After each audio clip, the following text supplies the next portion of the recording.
इंशाअल्लाह एक मरतबा लहक बोल दीजिए सुभान अल्लाह। के दरे रसूल पे हमने बड़े बड़े देखे, अरे गुलाम बनते हैं कैसे, खड़े खड़े देखे। थोड़ा सा बोले सुभान अल्लाह, बोलिए नहीं तो कूद जाएंगे तो एक आध आदमी को अपने जैसा बना भी देंगे हम। हाँ लेके बोलिए सुभान अल्लाह। दरे रसूल पे हमने बड़े बड़े देखे, अरे गुलाम बनते हैं कैसे, खड़े खड़े देखे। अरे अजब है इश्क जो बीमार उठ नहीं सकता, वो चाहता है मदीना पड़े पड़े देखे।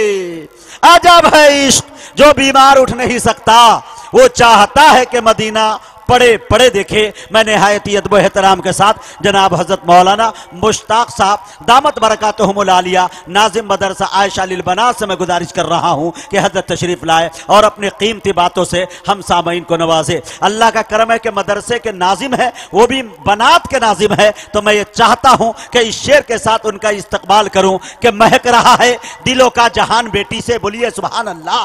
महक रहा है दिलों का जहान बेटी से, जमाने भर में बढ़ी घर की शान बेटी से। ये जरूरी नहीं कि बेटों से नाम रोशन हो, मेरे नबी का चला खानदान बेटी से। अल्हम्दुलिल्लाह अल्हम्दुलिल्लाह नहमदुहु व नस्तईनुहु व नस्तगफिरुहु व नु'मिनु बिही व नतवक्कलु अलैहि व नऊज़ु बिल्लाहि मिन शुरूरि अनफुसिना व मिन सय्यिआति अअमालिना। मन यहदिहिल्लाहु फला मुदिल्ल लहु व मन युद्लिलहु फला हादिय लहु व नशहदु अल्ला इलाहा इल्लल्लाहु वहदहु ला शरीक लहु व नशहदु अन्ना मुहम्मदन अब्दुहु व रसूलुहु।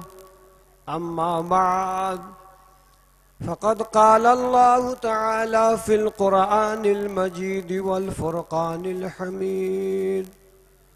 अऊज़ु बिल्लाहि मिनश शैतानिर रजीम। बिस्मिल्लाहिर रहमानिर रहीम। लक़द कान लकुम फ़ी रसूलिल्लाहि उस्वतुन हसनह। सदक़ल्लाहुल अज़ीम। मुकर्रम व मोहतरम सदर जलसा, स्टेज पर तशरीफ़ फरमा मुअज्जज़ उलमाए किराम, सामने बैठे हुए मुकर्रम व मोहतरम सामईन एज़ाम, पर्दा में बैठने वाली मेरी पर्दा नशीन माओं और बहनों, मैं तकरीर शुरू करने से पहले आपको ये बता दूं कि मैं स्टेज पर बैठ कर के आपके तकरीर सुनने का अंदाज देख रहा था कि आप किस अंदाज से तकरीर सुन रहे थे। अब मुमकिन है कि मेरी तकरीर शुरू हुई तो आपके तकरीर सुनने का अंदाज बदल जाए। हमसे पहले आप इस अंदाज से तकरीर सुन रहे थे कि आपकी आंखें खुली थी और मुंह बंद था। क्या था? तकरीर सुनने का अंदाज ये था कि आपकी आंखें खुली थी और मुंह बंद था। हो सकता है, मुमकिन है कि ऐसा हो जाए कि मेरी तकरीर शुरू हुई तो आपकी आंखें बंद अब मुंह खुल जाए तो हजरात उलमाए कराम स्टेज पर बैठे हैं, कहेंगे कि मौलाना बस कीजिए, आपसे पहले जो तकरीरें हो रही थी वो सुनी जा रही थी। ए मौलाना, आपकी तकरीर सुनी नहीं बल्कि खाई जा रही है। तो मैं आपसे गुजारिश करूंगा कि चंद ही मिनट सही मेरी भी तकरीर सुनने की कोशिश कीजिएगा, खाने की कोशिश मत कीजिएगा। पहले एक दौर था कि चंद मिनट की तकरीरें पूरे दुनिया के काया को पलट देती थी। अब भी एक दौर आया है कि एक ही गांव में कई कई जगह प्रोग्राम होता है, लेकिन एक चोर रात भर तकरीर सुनता है लेकिन चोरी से बाज नहीं आता। एक बेनमाज रात भर तकरीर सुनता है लेकिन मस्जिद करीब में है, जाने का नाम नहीं लेता। एक डाकू रात भर तकरीर सुनता है लेकिन जो है अकेले में मोटरसाइकिल छीनता हुआ दिखाई देता है। पता ये चला कि हम और आप तकरीर सुनते सुनते बिल्कुल सुन हो गए। हमारी और आपकी मिसाल तो ऐसी ही है कि दो आदमी रास्ता पकड़ करके चले जा रहे थे। नमाज का वक़्त होता है, देखा कि सामने पाइप है, जोहर का वक़्त था, जल्दी से गए पाइप पर जाकर के वजू बनाया और बना करके दोनों आदमी ने क्या कर दिया, जमात शुरू कर दी। अब जब जमात खड़ी कर दिया, इत्तेफाक से एक तीसरे आदमी का गुजर हुआ।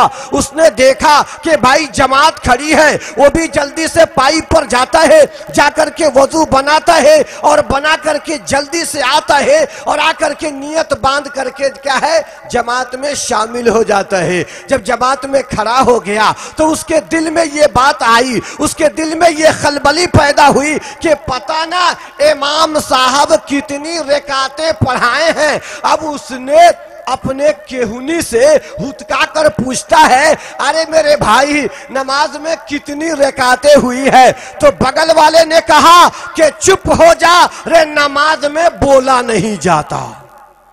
क्या कहा? चुप हो जा यार, नमाज में बोला नहीं जाता। तो इमाम साहब कहते हैं, अरे कमबख्त बेहुदा नालायक, इसीलिए तो मैं बोल नहीं रहा हूं।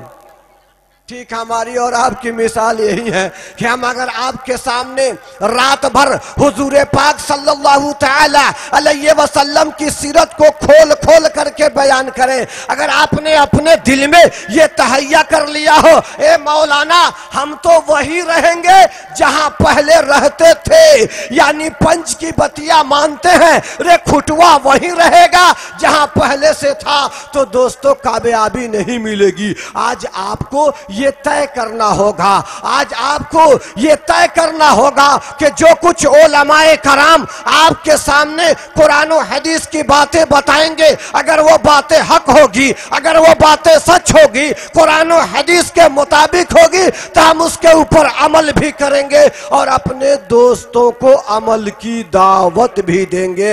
अगर ये नजरिया रहा तो इंशाअल्लाह हम लोग कामयाब हो जाएंगे। मेरे दोस्तों और बुजुर्गों, मैंने कुरान मुकद्दस के एक बहुत सी छोटी सी आयत तिलावत किया, उसी के मुनासबत से मैं हुजूर पाक सल्लल्लाहु तआला अलैहि वसल्लम की एक सीरत, हुजूर पाक की सीरत का एक झलक आपके सामने मैं रखना चाहता हूँ। नबी की सीरत बयान करने वालों का मिसाल उस शख्स जैसी है जो एक बागीचा में खड़ा हो, उसको चारों जानिब से फूल घेरे हुए हो, एक तरफ चंपा का फूल हो तो दूसरे जानिब चमेली का फूल हो, एक तरफ जर्द रंग का हो तो दूसरे जानिब पीले रंग का हो, तो आदमी हैरानो परेशान हो जाता है कि मैं तोड़ूं तो किस फूल को तोड़ूं, आखिर मैं ध्यान दूं तो किस फूल के जानिब ध्यान दूं, आखिर मैं नजर करूं तो किस फूल के जानिब नजर करूं। ठीक यही हाल है सीरत मोहम्मदिया सल्लल्लाहु तआला अलैहि वसल्लम के बयान करने वालों का। इस वक्त मेरा ज़हन परेशान है कि नबी के जिंदगी का कौन सा मोड़ मैं आपके सामने रखूं। मैं चाहता हूं कि आपकी विलादत मुबारक का तज़किरा करूं, या विलादत के बाद गारे हिरा का वाक़या बयान करूं, या शबे मेराज के वाक़े को बयान करूं, या आपके गुफ्तार को बयान करूं, या आपके रफ्तार को बयान करूं, या ताइफ के बाजार में जख्मों से चूर चूर हो जाने वालों का वाक़या बयान करूं, तो मेरी कोताह निगाह इस आयत करीमा के ऊपर दलालत करती है जिसमें अल्लाह रब्बुल इज्जत फरमाता है, लक़द काना लकुम फी रसूलिल्लाहि उस्वतुन हसना, फरमाया कि तुम बेटे हो तो अब्दुल्ला के बेटे को देखो, अगर तुम लाल हो तो आमिना के लाल को देखो, अगर तुम यतीम हो तो यतीम मक्का को देखो, अगर तुम गरीब हो तो गरीब दयार को देखो, जिसके बारे में परवरदिगार आलम ने फरमा दिया, अलम यजिद का यतीमन फावा, के मोहम्मद अरबी सल्लल्लाहु तआला अलैहि वसल्लम, रे हमने आपको यतीम पाया तो ठिकाना दिया, इसी पर बस नहीं बल्कि मक्का और मदीना के गलियों में घूमता हुआ पाया तो चूम लिया। मैं जरा सा आपको पहले इधर आगे बढ़ाने से पहले जरा नबी के आने से पहले हमारी माओं के साथ, हमारी बहनों के साथ, हमारी बेटियों के साथ क्या मुआमला किया जाता था। ए लोगों, अगर किसी के घर में बेटी पैदा हो जाती, उसका चेहरा काला हो जाता था, वो 10 आदमियों के बीच में बैठकर बातें करने के लायक नहीं रहता था। अगर हमारी माओं को इज्जत मिली है, अगर हमारी बेटियों को इज्जत मिली है, अगर हमारी बहनों को इज्जत मिली है, तो काली कमली वाले जनाबे मोहम्मद अरबी सल्लल्लाहु ताला अलैहि वसल्लम के आने के बाद मिली है। ए लोगों, एक मर्तबा मेरे आका बैठे हैं और आपके सामने और आपके बगल में एक सहाबी रसूल बैठे हैं और आपके बगल में एक सहाबी बैठे हैं। थोड़ा सा वक्त गुजरता है, थोड़ा सा टाइम गुजरता है कि उधर से एक छोटी सी बच्ची, नन्ही मुन्नी बच्ची चली आ रही है। मेरा नबी देख रहा है। अब वो सहाबी क्या करते हैं, उस बच्ची को कभी गले से लगाते हैं, कभी उसको अपने इस किनारे बैठाते हैं, कभी इस बगल बैठाते हैं। मेरे नबी ने पूछा, ए मेरे यार बात क्या है, इस लड़की से इस कदर प्यारो मोहब्बत क्यों कर रहे हो, आखिर क्या मामला है। अब वो सहाबी बताते हैं, ए मेरे आका ये कोई अपनी, ए मेरे आका ये मेरी भाई की बेटी है, ए मेरे आका ये मेरी भतीजी है, इसलिए ए मेरे आका ये आपके आने की बरकत है, नहीं तो ए मेरे आका मैंने इतना बड़ा जुल्म किया है, इतना बड़ा पाप किया है। ए आका मैं आपसे बता रहा हूं कि आप बताइए मेरे साथ क्या मुआमला किया जाएगा। अब वो साहबी बता रहे हैं, ये मेरे आका एक मर्तबा मैं घर से निकला, मैं सफर में था, मेरे घर में एक बच्ची पैदा हुई। ये कब की बात है, ज़माने जाहिलियत की बात है। ये कब की बात है, जब हमारे नबी इस दुनिया के अंदर तशरीफ नहीं लाए थे, ये उस वक्त की बात है। अब वो साहबी कहते हैं, आका मैं सफर पे निकला था, मेरे घर में एक बच्ची पैदा हुई, मैं कुछ दिनों के बाद सफर से घर वापस लौट करके आया। जब मैं घर में दाखिल होना चाहा, मैं अपने घर में जाना चाहा, जब तक मेरी बच्ची, मेरे घर से एक बच्ची निकलती है, बड़ी खूबसूरत आवाज थी, तोतली आवाज थी, बड़ी खूबसूरत थी। जब मैंने बच्ची को देखा, देख करके तड़प गया, ऐ काश ये मेरी बेटी होती।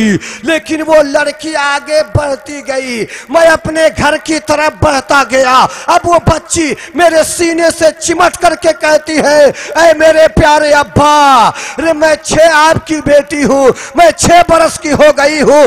ए मेरे अब्बा मुझे कुछ न करना, मैं 6 बरस की हो गई हूँ, आपकी जूती सीधी करूंगी, लोटा में पानी लाकर रख दिया करूंगी, आपके कपड़ा धो दिया करूंगी। ए मेरे अब्बा मुझे कुछ न करना।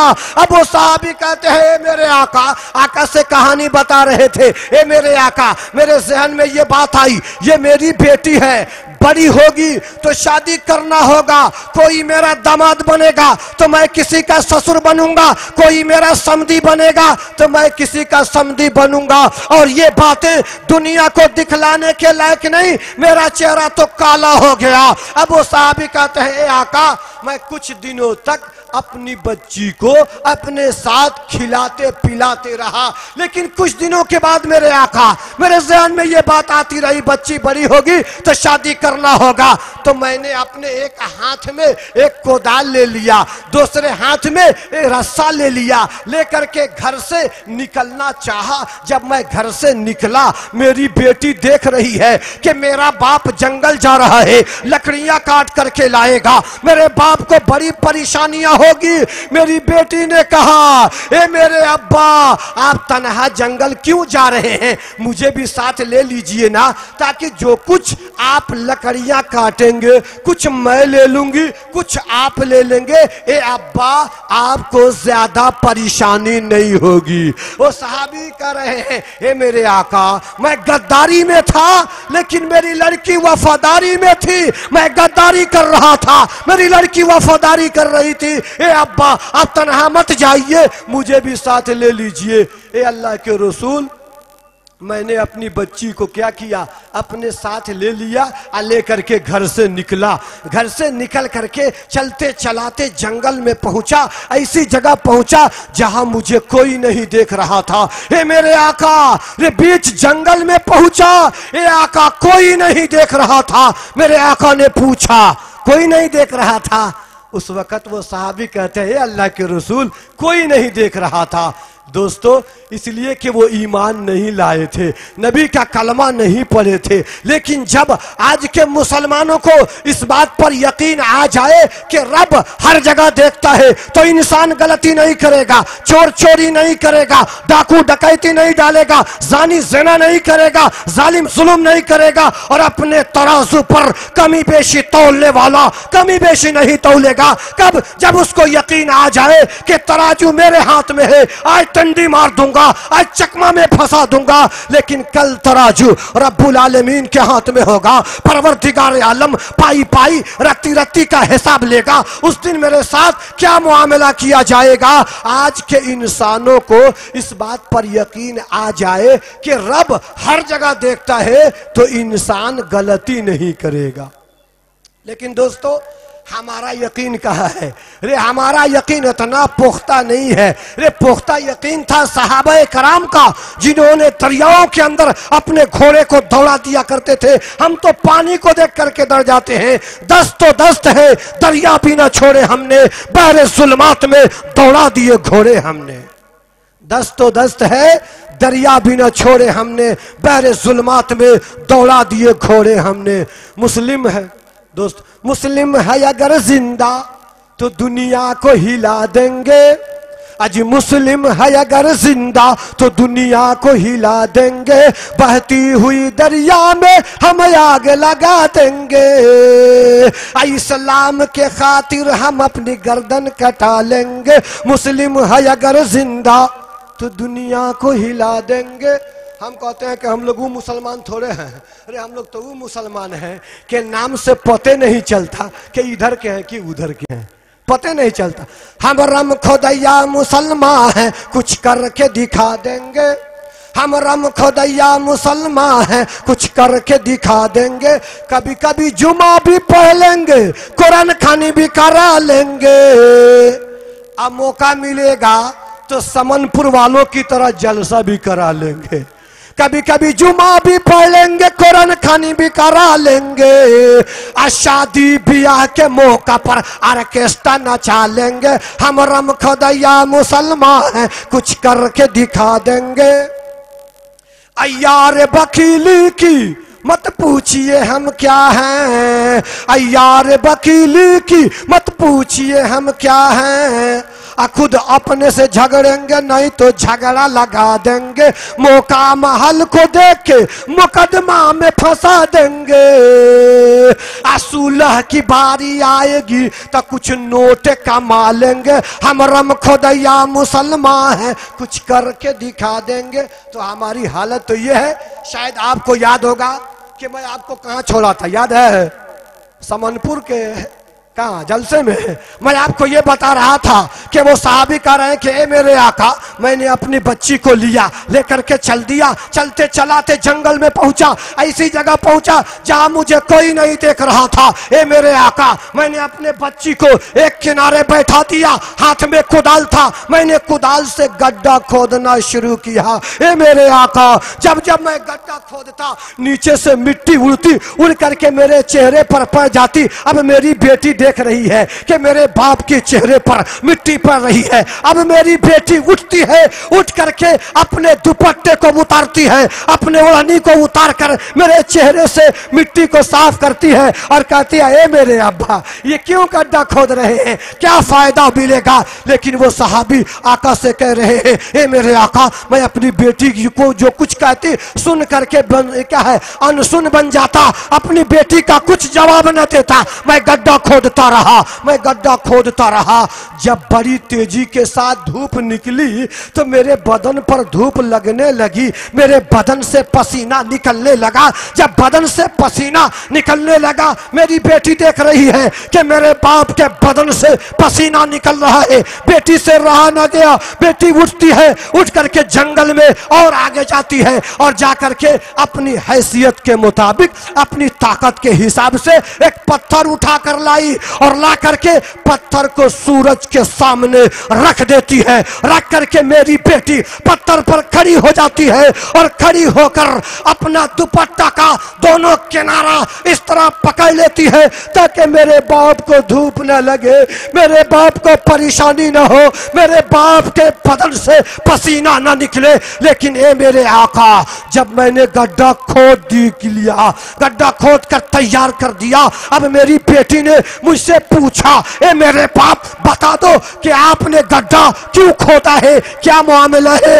ए मेरे आका, सहाबी कहते हैं ए आका, तो मेरे जहन में ये बात आई, ये मेरी बेटी है, बड़ी होगी तो शादी करना होगा, कोई मेरा समधी बनेगा, मैं किसी का समधी बनूंगा, ये बातें दुनिया को दिखलाने के लायक नहीं। मेरा चेहरा तो काला हो गया। इतनी सी बात जब मेरे जहन के अंदर आई, मेरे आंखों में लाली, चेहरे पर सुर्खी, मेरी बेटी देखकर समझ गई कि ये जालिम बाप ये गड्ढा किसी और के लिए नहीं बल्कि मेरे लिए खोद करके तैयार किया है। अब वो बेटी कहती है, ए मेरे अब्बा, आप मुझे खाना नहीं दे सकते, मुझे मंजूर है रहने के लिए घर नहीं दे सकते, मुझे मंजूर है पहनने के लिए कपड़ा नहीं दे सकते, मुझे मंजूर है, लेकिन ए मेरे अब्बा, मुझको इस गड्ढे में दफन मत कीजिए, मुझको इसी जंगल में छोड़ दीजिए, इसी जंगल में मैं अपनी जिंदगी गुजार लूंगी। लेकिन वो सहाबी कहते हैं, ए मेरे आका, मेरे जहन में ये बात आती रही, ये मेरी बेटी है ना, बड़ी होगी ना, शादी करना होगा ना। मैंने अपनी बेटी को पकड़ा, बेटी 6 बरस की थी। हर आदमी को पता है कि 6 बरस की वो बेटी है या बेटा हो, उसके अंदर कितनी ताकत होती है। वो सहाबी कहते हैं, ए मेरे आका, जब मैंने अपनी बेटी को पकड़ा, पकड़ करके अपने तरफ खींचा, मेरी बेटी कहती है, या अब्बा रहम, ए मेरे अब्बा, मुझ पर रहम खाते जा और मेरे खून से अपने हाथ को मत रंगो। लेकिन वो सहाबी कहते हैं, आका, मैंने बेटी को पकड़ा, पकड़ करके गड्ढे में डाला, डाल करके ऊपर से मिट्टी से ढक दिया। ढकने के बाद कुछ दूर तक गया, मेरी बेटी के चीखे मेरे कानों से टकरा रही थी। ए मेरे अब्बा, ए मेरे अब्बा, मैंने तेरा क्या बिगाड़ा था, क्या गलती की थी, क्या कसूर किया था कि तूने मुझे जिंदा जमीन के अंदर गाड़ दिया। ए मेरे अब्बा, मुझको निकालो, ए मेरे अब्बा, मुझको निकालो। वो सहाबी कहते हैं, ए आका, मैं अपनी बेटी की बात सुनता रहा, अपनी बेटी की आवाज मेरे कानों से, मेरी बेटी की आवाज मेरे कानों से टकराती रही और मैं सुन सुन करके अनसुन बन करके अपनी बेटी को जिंदा जमीन में गाड़ करके चल दिया। जब आका से सहाबी कहानी बताए, आका ने कहा, मेरे यार, मेरे करीब से उठ करके चला जा, मेरा कलेजा मुंह को आ रहा है। ए मेरे सहाबी, तेरी बेटी ने रो रो करके इतना सवाल किया, तूने अपनी बेटी का कुछ न सुना? कहा कि हाँ मेरे आका, मैंने बेटी का कुछ न सुना, दफन करके चल दिया। ए आका, आपसे मैंने इसलिए बताया कि बता दीजिए कल कयामत के दिन मेरे साथ क्या मामला किया जाएगा। आका ने फरमाया, काली कमली वाले ने फरमाया, ए मेरे सहाबी सुन लो, जो मेरा कलमा पढ़ लेता है, उससे पहले उसने जितना भी गुनाह किया होगा उसके बारे में परवरदिगार आलम नहीं पूछेगा।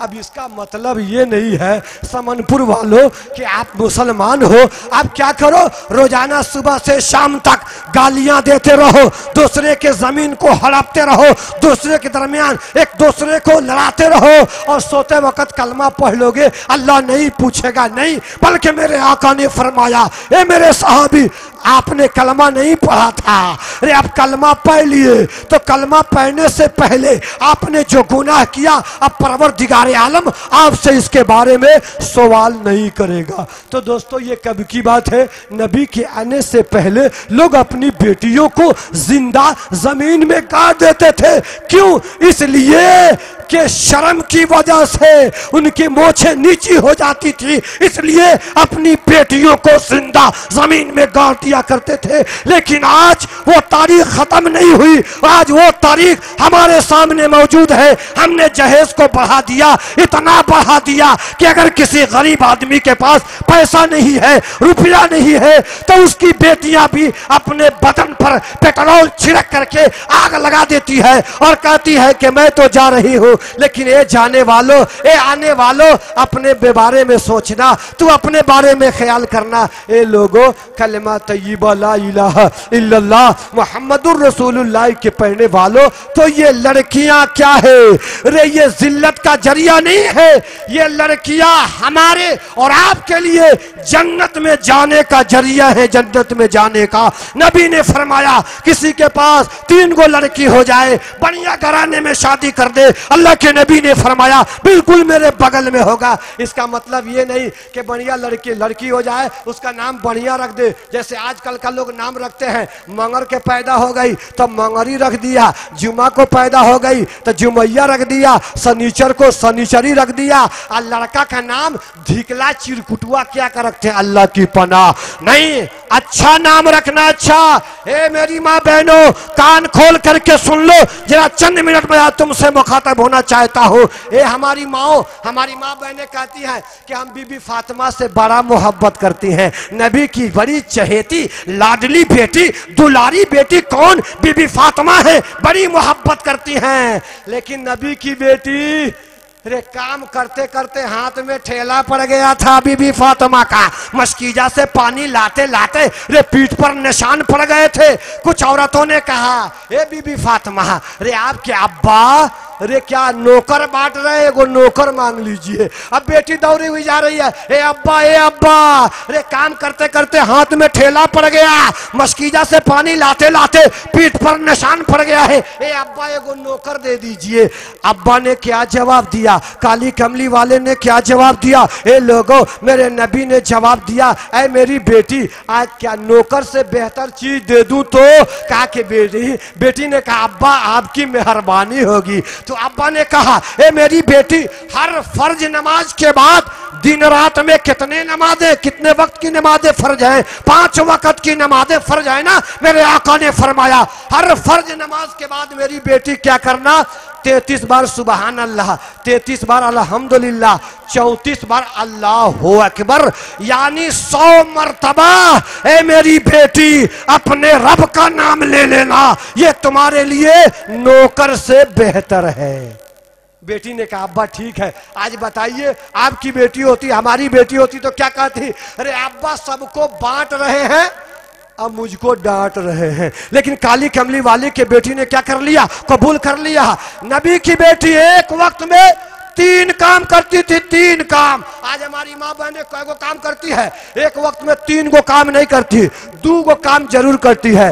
हाथ से झाड़ू देती है, मुंह से वीआईपी गाली देती है।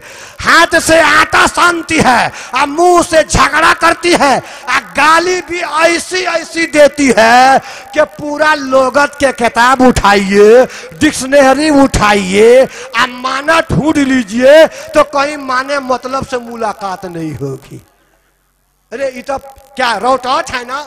हम 12 से चल करके आपकी खिदमत में आए हैं। यहाँ की बात नहीं करता, 12 की बात कर रहा हूँ। हमारे 12 जिला की औरतें रे गाली देने में बिल्कुल राजधानी सुपर फास्ट है।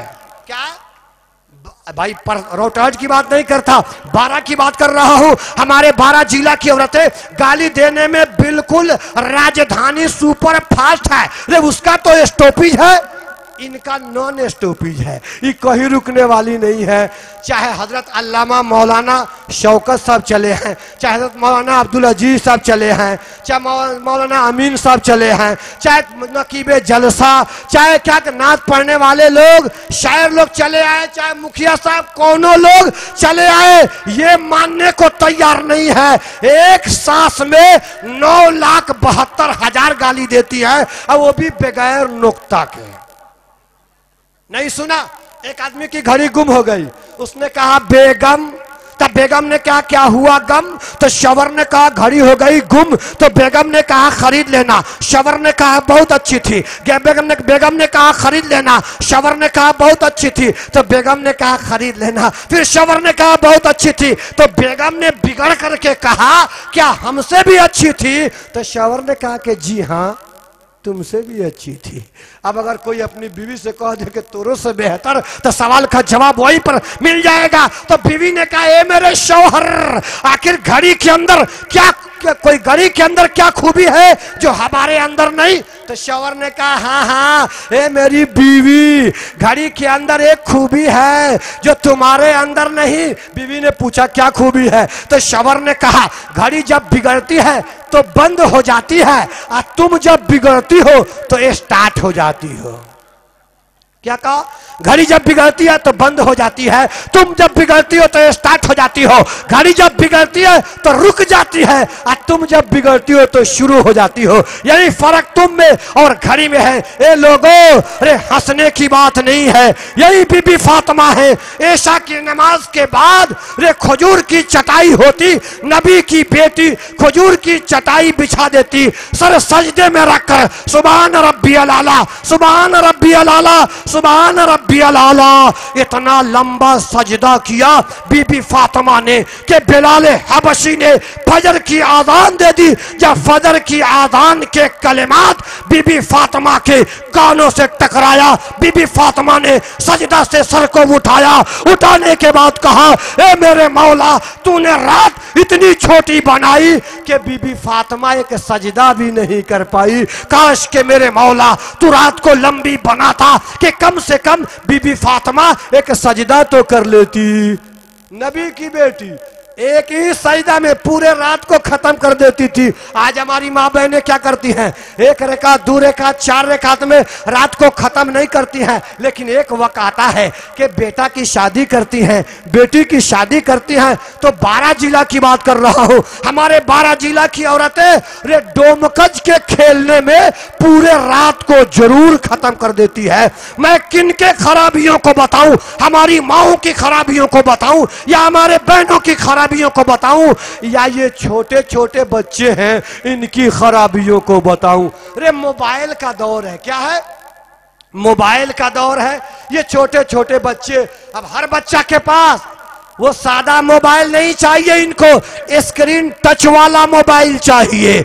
बुढ़ऊ लोगों को चाहिए सादा मोबाइल, ललका से कटी हो हरिहर का दबा दी है ओके हो जाए। अब बेचारे लोग वही सीख लेते हैं, ललका से काट देते हैं, हरिहर का दबा देते हैं, ओके कर लेते हैं। लेकिन ये छोटे छोटे बच्चे ये मोबाइल चलाने में बड़ी माहिर हैं। बड़े पढ़े लिखे लोग भी इनके सामने जीरो हो जाएंगे। अब ये बच्चे करते क्या है? अब मोबाइल में स्क्रीन टच वाला, और वो भी अब 4 GB का मेमोरी नहीं चाहिए, अब 64 GB का मेमोरी मोबाइल में आता है। अब ये बेचारे करते क्या है? अब उसमें क्या किया? अरे फिल्म को लोड करा लेते हैं। जब फिल्म लोड करा लेते हैं तो उसका पन्ना खोला, टच किया, सामने आ गया आमिर खान, सामने आ गया सलमान खान, सामने आ गया विनोद खन्ना, सामने आ गया अमिताभ बच्चन। अब ये छोटे छोटे बच्चे उन्हीं के डुप्लीकेट बनने में परेशान है। कोई चाहता है हम अमिताभ बच्चन बन जाए,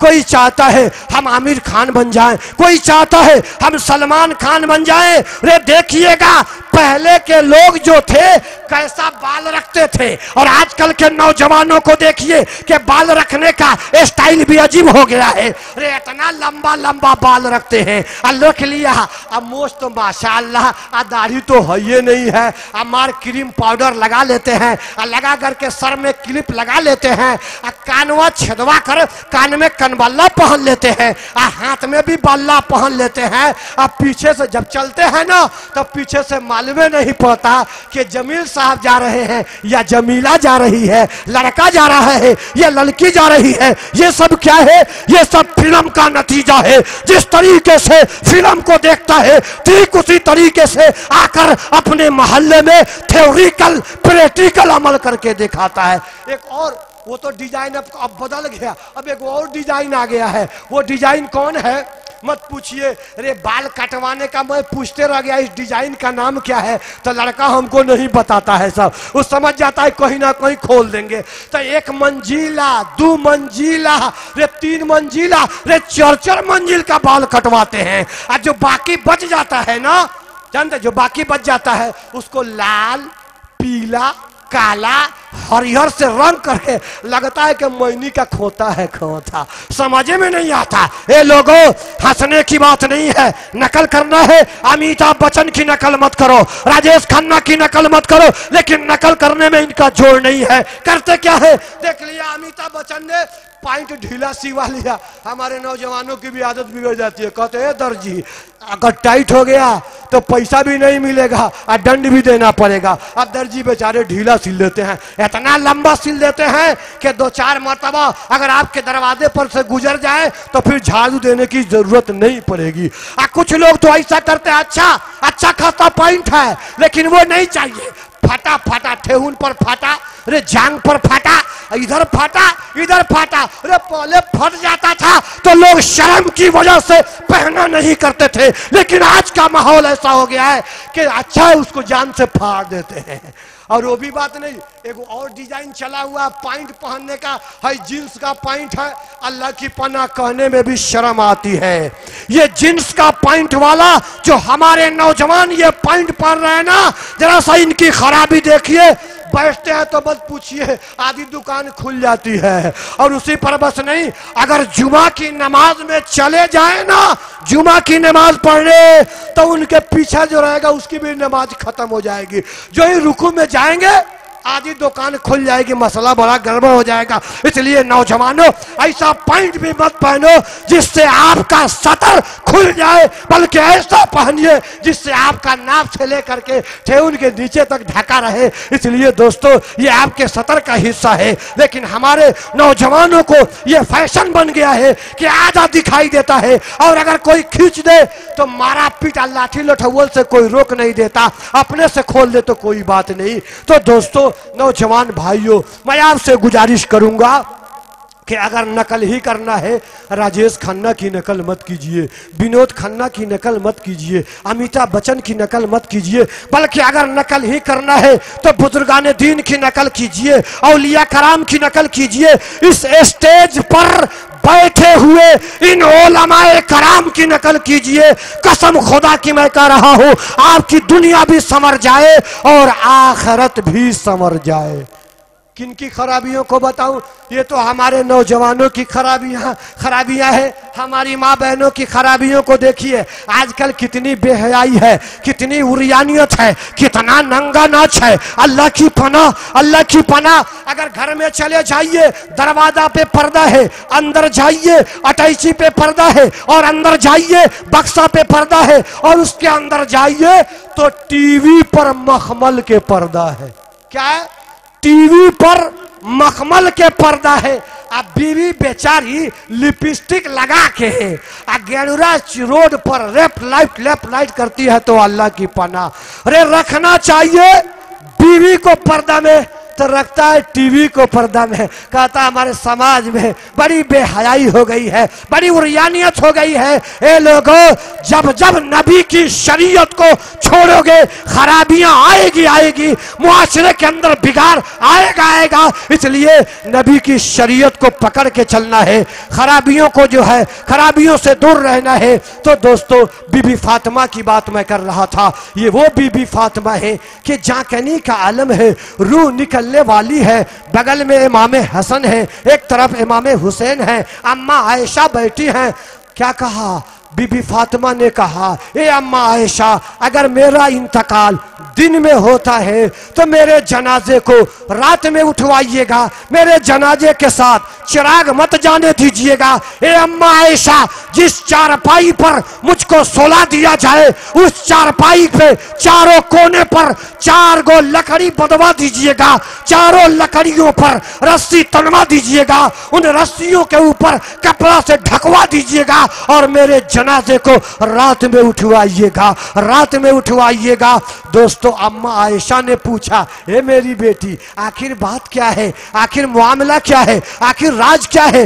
बेटी फातिमा ने कहा, हे मेरे अम्मा आयशा, मेरे अब्बा हुजूर ने फरमाया था बेटी पर्दे के अंदर रहना। मैंने अपने बाप की बात को जिंदगी में पूरी कर दिया है। ए अम्मा आयशा, मैं चाहती हूं कि मरने के बाद जो हमारे बदन पर कफन के कपड़े लगे हुए हो उसके ऊपर भी किसी गैर मर्द की निगाह न पड़े। निगाह क्या कहा? अरे मेरे कफन के ऊपर भी गैर मर्द की निगाह न पड़े। इन्हीं पर्दों की वजह से, इन्हीं हया की वजह से, पर्दों की वजह से क्या किया? अरे मुनादी ने आवाज लगाया कि मैदान महशर के दिन क्या होगा? पुलसरात सामने होगा, अंबिया गुजर रहे होंगे, मुरसलीन गुजर रहे होंगे, अतकिया गुजर रहे होंगे, अस्पिया गुजर रहे होंगे। जब बारी आएगी बीबी फातिमा की, जब बारी पुलसरात पर गुजरने की बारी बीबी फातिमा की आएगी तो बीबी फातिमा की अजमत देखो, बीबी फातिमा की बड़ाई देखो। एक मुनादी आवाज देगा कि अहले महशर अपनी निगाहों को झुका लो, इसलिए झुका लो कि इस पुलसरात पर नबी की बेटी बीबी फातिमा का गुजर होने वाला है। इसलिए अहले महशर अपनी निगाहों को नीचे कर लो। ए लोगों, देखा है आपने बीबी फातिमा का कितना ऊंचा मर्तबा हो गया। इसी पर बस नहीं, ए मेरी माओ और बहनों, ये तो अपने पर्दे की बात है। जरा समय आपको बताऊं गैरों के अंदर पर्दे की कितना एहतमाम है। वाल्मीकि रामायण के पन्नों को खोल करके आपके सामने बता दूं कि रावण ने जब सीता का अपहरण किया, किसने किया? रावण ने जब सीता जी का अपहरण किया, अपहरण करके जब लेकर चले गए, ये बात वाल्मीकि रामायण में लिखा है कि सीता जी बड़ी अक्लमंद थी, सीता जी बड़ी होशियार थी, सीता जी बड़ी चालाक थी, सीता जी बड़ी ज़हीन थी। क्या किया? रास्ते में उन्होंने क्या किया? कहीं पर अपने कंगना को हाथ के कंगना को निकाल कर फेंक दी, कहीं चप्पल को निकाल के फेंक दिया, कहीं गले के हार को निकाल के गिरा दी, कहीं दुपट्टा को गिरा दिया, कहीं नाक के बूदा को गिरा दिया। जब ये बात श्री रामचंद्र जी को मालूम हो रही है कि रावण ने सीता का अपहरण कर लिया, तो अपने छोटे भाई लक्ष्मण को बुलाया, अपने छोटे भाई हनुमान को बुलाया कि आजा आजा, जा करके ढूंढो कहां गया रावण, लेकर के कहां चला गया सीता को। अब ये दोनों तलाशने जा रहे हैं, ढूंढने गए तो सबसे पहले हनुमान जी को चप्पल मिली, चप्पल को उठाया, लक्ष्मण से पूछा, हे लक्ष्मण ये चप्पल किसकी है? लक्ष्मण ने चप्पल देखा, मुस्कुराकर जवाब दिया, ये चप्पल मेरे भाभी जान का है। पता ये चला इसी रास्ते से रावण मेरे भाभी को लेकर गया है। और आगे चलो, कुछ और आगे गए तो हाथ का कंगना मिला, कंगना को हनुमान ने उठाया, उठा करके अपने छोटे भाई लक्ष्मण को दिया, कहा कि ये कंगना किसका है? कहा ये कंगना भी मेरे भाभी जान का है, मैं उसको पहने हुए देखा था। पता ये चला कि इसी रास्ते से मेरे भाभी को ले गया है। और आगे चलो, कुछ और आगे गए तो दुपट्टा मिला।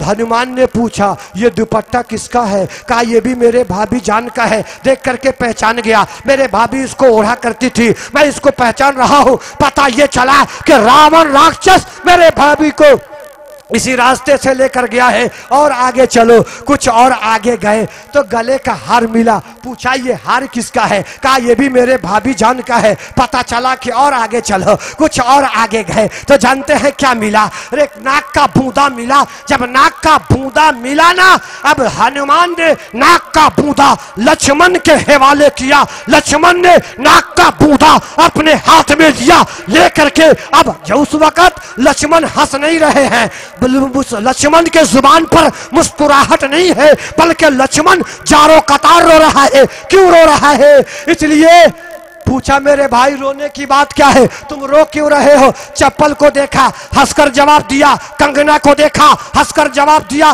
कहा कि मैंने कंगना को पहने हुए देखा था और चप्पल को पहने हुए देखा था, दुपट्टे को ओढ़ते हुए देखा था, गले के हार को पहने हुए देखा था, इसलिए मैंने मुस्कुरा कर जवाब दिया, ए मेरे भाई मैं इसलिए रो रहा हूं कि मेरे भाई श्री रामचंद्र जी का हुक्म है कि कोई भी देवर अपने भाभी का लीलार नहीं दे सकता, तो मैंने आज तक अपने भाभी का चेहरा नहीं देखा, तो कैसे पहचान जाऊं ये नाक का बूंदा किसका है। आज तक मैंने अपने भाभी का चेहरा नहीं देखा, तो कैसे पहचान जाऊं ये नाक का बूंदा किसका है। ए लोगों जरा गौर करो, सोचो, वाल्मीकि रामायण में जब पर्दे का इतना एहतमाम है, मुसलमानों कलमा तय्यबा ला इलाहा इल्लल्लाह मुहम्मदुर रसूलुल्लाह के पढ़ने वालों, तो सोचो मजहब इस्लाम के अंदर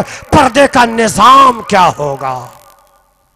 दोस्तों और बुजुर्गों, कलिमा तय्यबा ला इलाहा इल्लल्लाह मुहम्मदुर रसूलुल्लाह के पढ़ने वालों, मैं बातें जरा लंबी नहीं करूंगा, नहीं तो आप लोग भी कहेंगे लगता है इस मौलवी को कभी माइक नहीं मिला था, आज मिल गया तो छोड़ने का नाम नहीं लेता। लेकिन मेरी माओ और बहनों, चंद मिनट मैं आपसे मुखातब और होना चाहता हूँ। अल्लाह के नबी ने फरमाया, ए मेरी माओ बहनों सुनो, कहा कि दुनिया में मुझको 3 चीजें पसंद है। अल्लाह के नबी क्या फरमा रहे हैं, औरतों में बेटी सबसे ज्यादा, बेटी फातिमा, मेरी बेटी फातिमा तू सबसे ज्यादा पसंद हो, और औरतों में बीवी आयशा सबसे ज्यादा पसंद है। अल्लाह के नबी ने आयशा से कहा, ए आयशा जब तुम खुश रहती हो तो मैं जान जाता हूँ, ए आयशा जब तू नाराज रहती हो तो मैं पहचान जाता हूँ। आयशा ने कहा, ए मेरे आका, ए मेरे सरताज, ए मेरे शौहर, आप कैसे पहचान जाते हैं कि मैं खुश हूँ कि नाराज हूँ। मेरे आका ने फरमाया, जब तुम खुश रहती हो तो मेरा नाम मोहम्मद की रब की कसम खा के कहती हो, मेरा नाम लेकर के कसम खाती हो, तो मैं पहचान जाता हूँ कि मेरी बीवी आयशा मुझसे राजी है। और जब तू नाराज रहती हो तो इब्राहिम की रब की कसम खाती हो, जो इब्राहिम के रब का नाम लेती हो, इब्राहिम का नाम लेती हो, तो मैं समझ जाता हूँ कि मेरी बीवी आयशा मुझसे नाराज है। ए लोगों, हजरत आयशा ने कहा, ए अल्लाह के रसूल, अगरचे मैं आपका नाम नहीं लेती, लेकिन कसम खुदा के मोहब्बत के अंदर जर्रा बराबर भी कमी नहीं आती। ए मेरे नबी, आपका नाम नहीं लेती हूँ, लेकिन मोहब्बत में थोड़ा सा भी कमी नहीं होती। अल्लाह के नबी अपनी बीवी से कैसे मोहब्बत करते हैं और अपनी उम्मतों को सिखाया कैसे मोहब्बत करना चाहिए। अल्लाह के नबी फरमाते हैं, कभी अल्लाह के नबी अपनी बीवी को कहते या आयशा, कभी कहते या रूही, कभी कहते या रिहानी। मेरे अल्लाह के नबी कहते ए आयशा, ए आयशा, कभी कहते ऐ मेरी खुशबूदार बीवी, कभी कहते ऐ मेरी गमगुसार बीवी, कभी कहते ऐ मेरे जाने मन, ऐ मेरे दिल का टुकड़ा। अगर आज का नौजवान को ये कह दे, जाने मन कह दे, तो लोग कहेंगे कि ये लगता ऐसा है कि बीवी का गुलाम हो गया, ये जोड़ू का गुलाम हो गया। यहाँ पर गुलामी की बात नहीं है, बल्कि मेरे नबी ने फरमाया, ऐ नौजवानों, ऐ मर्दों, तुम अपनी औरतों से ऐसी मोहब्बत किया करो, ऐसी मोहब्बत किया करो कि तेरी मोहब्बत का सिक्का तुम्हारी बीवी के दिल में बैठ जाए। और औरतों से कहा, ए औरतों कान खोल करके सुन लो, तुम अपने औरत शौहरों का राज फाश मत करना। क्या मत करना? अपने शौहर के राज को राजे में रखना, राज फाश मत करना। लेकिन अगर हमारी माँ बहनों के बारे में कहता हूँ, अगर उनको ये मालूम हो जाए, उनको ये पता चल जाए, कोई बात अगर आप चाहते हैं पूरा समनपुर का टोल जान जाए, तो माइकिंग की जरूरत नहीं है, सिर्फ आप अपनी बीवी से बता दीजिए, सुबह होते होते पूरा समनपुर के लोग जान जाएंगे। कैसे? मैं मिसाल दे करके समझाता हूँ। एक औरत थी, उसके घर में 2 मेहमान आए। जब मेहमान आए ना, तो मेहमान आने के बाद घर में चावल था, सब्जी नहीं थी, रोटी थी। अब बेचारी दौड़ करके उस टोले के पास उधर गई कि चलूं और चल करके मेरी सहेली है कुछ सब्जी लेकर के आऊं। तो वहां पर गई और जाकर के सहेलन से कहा, देखो ना मेरे घर में 2 मेहमान आए हैं, खाने के लिए रोटी है, चावल है, पर सब्जी नहीं है, कुछ दे दो तो मेरी इज्जत बच जाए। उस औरत ने कहा, ए मेरी सहेली, देखो फलनवा का मुर्गा मेरे घर में आया था, मैंने पकड़ के उसको उसको ज़बह किया है, एक प्याला ले जा आ किसी से कहना मत। तो वो कहती है हमको क्या जरूरत है किसी से कहने की, हमारा काम चल जाए, हम क्यों कहेंगे। तो कहा कि ठीक है। अब एक प्याला लेकर के चली। जब तक एक आदमी से रास्ते में मुलाकात हो गई। जो ही मुलाकात हुई पूछा अरे किधर गई थी, इस टोला के उधर क्यों गई थी। कहा देखिए ना हमारे घर में 2 मेहमान आए हैं, चावल था, रोटी थी, सब्जी नहीं थी, फलानवा के घर गई हूँ। उसने कहा है फलानवा का मुर्गा मेरे घर में आया था, मैंने पकड़ करके ज़बह किया है, एक प्याला लेकर के जा आ किसी से कहना मत। तो हमको क्या जरूरत है किसी से कहने की। रे जहां मिला वहीं से स्टार्ट कर दी। कहती हमको क्या जरूरत है किसी से कहने की। अब मेरी आखिरी बात मैं आपके सामने अर्ज कर रहा हूं और इसी पर मेरी बातें खत्म हो जाएगी। दोस्तों और बुजुर्गों, कैसे मैं इसी को मिसाल देकर कह रहा हूं कि औरत से कह दीजिए तो वो बात सुबह होते होते पूरे गांव के लोग जान जाएंगे। 3 भाई थे और तीनों आदमी दिल्ली काम करते थे। कौन थे? 3 गो भाई और तीनों सिलाई का काम करते थे और तीनों दिल्ली करते थे। और दिल्ली जो काम करते हैं ना 6-6 महीना के बाद आते हैं। अब तीनों भाइयों ने सोचा एक काम करूं, बीवी के लिए क्या करूं, बीवी के लिए कुछ तोहफा तहफ लेकर के चले, 6 महीने के बाद घर चलना है। तो तीनों ने क्या किया, एक ने कान का बल्ला बनवा लिया, दूसरे ने हाथ का पहुंची बनवा लिया और तीसरे ने पांव का पायल बनवा लिया। और तीनों आदमी किसी से एक दूसरे से कोई नहीं कहा था और तीनों भाई बनवा करके घर वापस आए। जब घर लौटे अंगनाई वाला घर था। अब तीनों भाई अपने घर में कमरे में गए और जाकर के जब सोए तो रोजाना तीनों भाइयों ने अपनी बीवी को जेवर दे दिया। कान का एक ने बल्ला दे दिया, दूसरे ने हाथ की पहुंची दे दिया, तीसरे ने पांव के पायल दे दिया। और देने के बाद रोजाना वही औरत 9 बजे दिन में उठ रही थी। अब जब गहना जेवर मिला ना तो 3 बजे भोरे में नींद खुल गई, क्योंकि जेवरात से औरतों को बड़ी मोहब्बत होती है। अगर आप 5 किलो का बटखरा मांगेंगे, ऐ मेरी बीवी रे 5 किलो का बटखरा उठा करके ला, तो कहेगी कि हमसे नहीं उठेगा, हाथवा मुचका हुआ है। लेकिन उसी 5 किलो में चांदी का ऊपर से पॉलिश लगवा देंगे, एक सिकड़ी डलवा देंगे और कहेंगे ऐ मेरी बीवी मैं मौलवी हूँ, पूरे साल की यही कमाई है, तुम्हारे लिए जेवर बनवा कर लाई हूँ। तो झट से उठाएगी, उठाकर पाल लेगी और कहेगी ए मेरे शौहर जरा हल्के है। तो दोस्तों जेवरों से औरतों की बड़ी मोहब्बत होती है। तो 3 बजे भोर में उठी। उठने के बाद सोचा कि मैं कैसे बताऊं कि मेरे शौहर ने कान का बल्ला लाया है। अब जब दरवाजा खोली तो दूसरी औरत थी, दूसरे दियादिन थी, वो भी दरवाजा खोल करके जब बाहर निकली तो जेठकी क्या कहती है, कान पे हाथ रख करके बासी आंगन पारा है, बासी आंगन पारा है। तो समझ गई छोटकी कि भैया जी लगता है कान का बल्ला बनवा करके लाए हैं। तो छोटकी ने कहा कि मेरा शौहर कम है क्या, मेरा शौहर भी तो क्या लाए हैं, रे पहुंची लाए हैं। तो उसने भी कहा, वो कहती है बासी आंगन पारा है। तो ये कहती है कि झाड़ू खरारा कहाँ है, झाड़ू खरारा कहाँ। तो वो भी समझ गई, सबसे छोटकी थी। लगता है भैया जी, बड़का भैया जी कान का बल्ला, दूसरा हाथ का पहुंची लाए हैं। तो उसके शौहर भी तो क्या थे, पांव का पायल लाए थे। तो कहा मेरा शौहर कम है क्या। अब थोड़ा सा पैजामा उठा के कहती है कि झाड़ू खरारा हेद्दा है, झाड़ू खरारा हेद्दा। तो दोस्तों और बुजुर्गों, हमारी माँ बहनों की हालत है कि कोई भी बात आप बता देंगे। मेरे नबी का फरमान है कि अगर तुम चाहते हो कि राज की बात राज में रह जाए तो अपनी औरत से भी मत बताना। अगर अपनी औरत से बताओगे तो कल सुबह होते होते पूरे गांव के लोग जान जाएंगे। इसलिए हमारी माओ और बहनों से भी गुजारिश है कि जो हमारे यहाँ खुराफात, बिदआत, लुग़वियात, रसूमात हैं उसको ख़त्म करें और शरीयत को अपने घर में दाखिल करें। अल्लाह तबारक व तआला हमारे कहने और आपके सुनने से ज़्यादा उस पर अमल करने की तौफीक अता फरमाए। वमा अलैना इल्लल बला। मौजूद सामीन, अभी आपके दरमियान जनाब हज़रत मौलाना मुश्ताक अहमद साहब दामत बरकातुहुम, जो माशाअल्लाह आपको हंसा भी रहे थे, बस औकात आपके ज़मीर को इस तरह से झिझोड़ रहे थे कि आपको रोने पे भी मजबूर करा रहे थे। पता ये चला कि मौलाना के अंदर कई क्वालिटी है, कई सलाहियतें हैं। मैं ये कह सकता हूँ कि हजरत जो है सना खानी भी करना जानते हैं, नात खानी भी करना जानते हैं, समनपुर के लोग मर जाए तो ये कुरान खानी भी करना जानते हैं। तो दोस्तों आपसे वो रुखसत हुए।